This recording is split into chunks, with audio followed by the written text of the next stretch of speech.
जय श्री कृष्णा, जय जिनेन्द्र, आदाब, वनक्कम। A very warm welcome to एब्जी स्टार शो।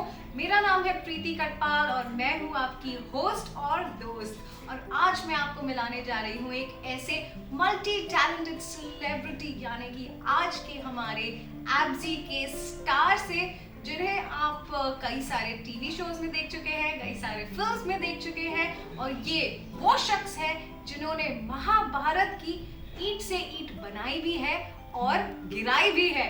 जब भी कोई ये शब्द भांजे सुनता है तो इन्हीं का नाम हमें याद आता है। जी हाँ, मैं बात कर रही हूँ कांधार नरेश, the very talented personality Guffi Paintal जी।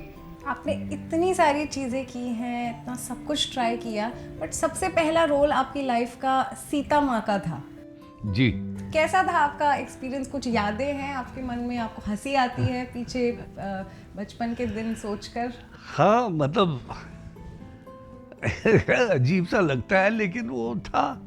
लेकिन उसके पहले मैं अपने भाई के साथ शैडो प्ले किया करता था, जिसमें हम दोनों, actually my father was cinematographer in Lahore film industry. तो इंडस्ट्री से तो हम उस वक़्त से ही ताल्लुक़ रखते थे।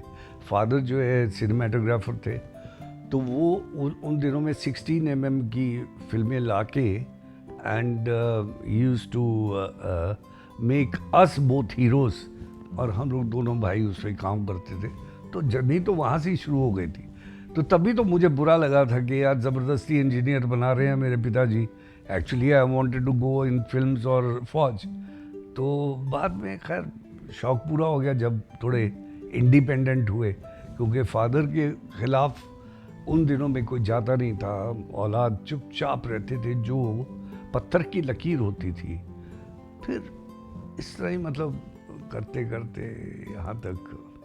ये 3 इडियट्स की कहानी तो अभी आई है, पर आपकी लाइफ तो पहले ही 3 इडियट्स की कहानी है। बिल्कुल। हम लोग नहीं, जो 3 इडियट्स भी है या जो भी है, रियलिस्टिक फिल्म तभी बनती है जो रियल एक्सपीरियंसेस से हो। तो रियल एक्सपीरियंस से लेके लोग जो है ना उसको विस्तार करते हैं, और अच्छी पिक्चर तभी बनती है जब लोग उसको अपने साथ रिलेट करें। तो अगर लोगों ने रिलेट किया 3 इडियट्स के साथ, तो आई एम श्योर कि मेरी जर्नी जो है वो भी इसी तरह रिलेट होनी चाहिए। और आई नो कि I have struggled, I have gone through ups and down so much कि लेकिन एक बात आपको बताऊं कि जब तक आपके पास कोई चीज़ नमकीन नहीं होगी, आपको मीठे का स्वाद नहीं आएगा।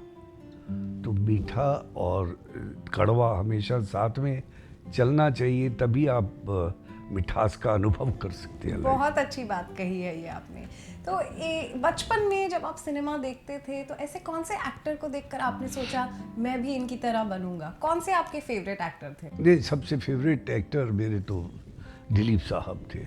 मतलब दुनिया जानती है कि दिलीप साहब से बड़ा एक्टर हिंदुस्तान ने तो नहीं दिया, और वो वाकई में नो डाउट मुग़ल आज़म ही थे। और उनसे बड़ा एक्टर ना आज तक आया ना आएगा, मैं समझता हूँ। क्योंकि सबसे पहले अगर मेथड एक्टिंग किसी ने शुरू की तो वो दिलीप साहब थे।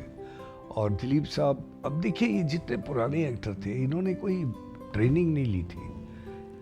और मैं जब इवन क्लास भी लेता हूँ तो मैं समझाता हूँ कि we are all actors by birth. हम लोग शुरू से एक्टर ही होते हैं।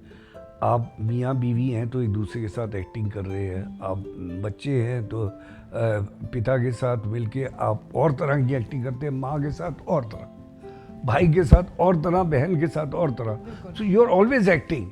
इवन आप जब सड़क पे जाते हैं और सिग्नल होता है और एक भिखारी आपसे इमोशनल करके कि मेरी बहन बीमार है या मेरी माँ बीमार है, मुझे पैसे दो, ले जाता है पैसे, he is also acting. He is not real but he is acting. So all of us are by birth actors. Only अच्छा ये है कि उसको पॉलिश कर सकते हैं हम, उसको जितना चमकाएंगे, जितना सटल करने की कोशिश करेंगे। There are 2-3 types of acting, जैसे बहुत ही सटल एंड लाउड एक्टिंग। तो एक ज़माने में बहुत लाउड एक्टिंग होती थी क्योंकि लोगों को पता नहीं था, और थिएटर का इन्फ्लुएंस था, theatre because they want to reach more people.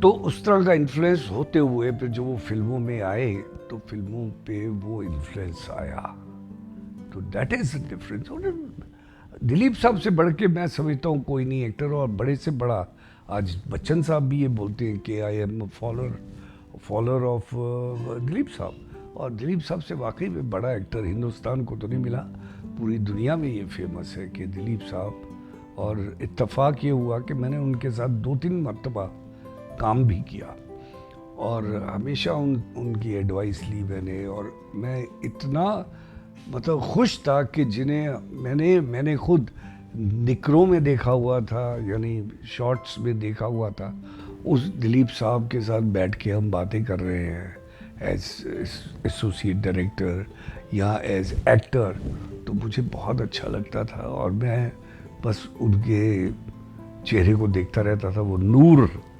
वो। और फिर उनसे कई बार मैंने पूछा भी कि मैंने कहा दिलीप साहब हमें तो बहुत तकलीफ होती है, रीटेक्स हो जाते हैं तो कि स्टॉक जा रहा है या डायरेक्टर गुस्सा हो जाएगा, तो क्या, तो उन्होंने कहा देखिए ये आपका फर्स्ट एंड लास्ट टेक होता है, ज़िंदगी में ये याद रखो, अगर आपने एक बार टेक दे दिया तो दोबारा ये टाइम नहीं मिलने वाला, तो you must give your best, घबराओ मत। और मैं तो ऐसे ही करता हूँ, अगर बाई चांस मेरे दिमाग ने ये सोच लिया कि मेरा शॉट अच्छा नहीं हुआ तो मैं कुछ मिस्टेक कर देता हूँ ताकि रीटेक हो। तो आई लाइक परफेक्शन, और काफ़ी मतलब सीखने को मिला उनसे। और बिलीव करेंगे कि आप आजकल तो मैं भी एक एडवाइस करता हूँ कि वाकई में यू शुड बी प्रिपेयर्ड।